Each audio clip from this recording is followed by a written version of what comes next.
Hello and welcome to Thought for March the 22nd. Our readings are Numbers chapter 3, Psalms 148, 149 and 150, and Luke chapters 13 and 14. And our thought is, you will be repaid. Luke's record of the sayings of Jesus in today's chapters are very challenging. The essential message is that you cannot be a follower of Jesus on your own terms. You cannot just serve Jesus in your spare time. Also, we must not serve Jesus in anticipation of getting immediate benefits. Jesus illustrated this with parables, such as those who give a dinner or a banquet with the expectation of receiving a return invite.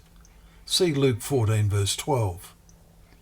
Jesus did not count as his followers those who see themselves as being in a sort of exclusive happy family, whose sole purpose as his servants is to enjoy one another's company.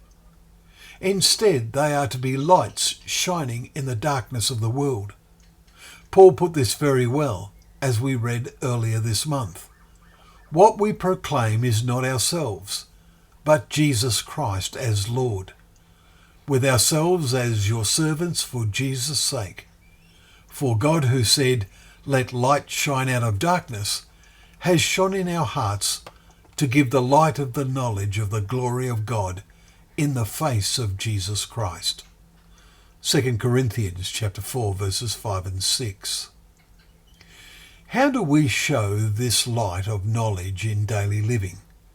One way, said Jesus, when you give a feast, invite the poor, the crippled, the lame, the blind, and you will be blessed, because they cannot repay you, for you will be repaid at the resurrection of the just.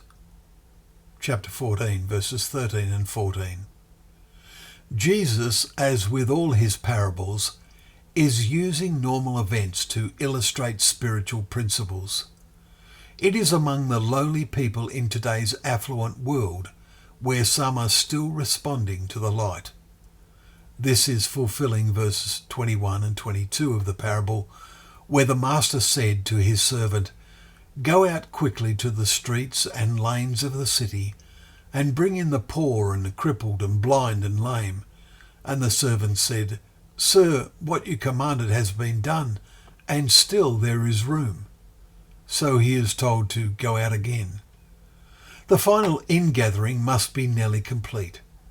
Let us make sure we are doing whatever we have the opportunity to do to aid this final ingathering, and then we will be repaid at the resurrection of the just. Well, thank you once again for joining us for Thought for the Day, where together we can open up the pages of God's Word, knowing that Word to be a lamp to our feet and a light to our path.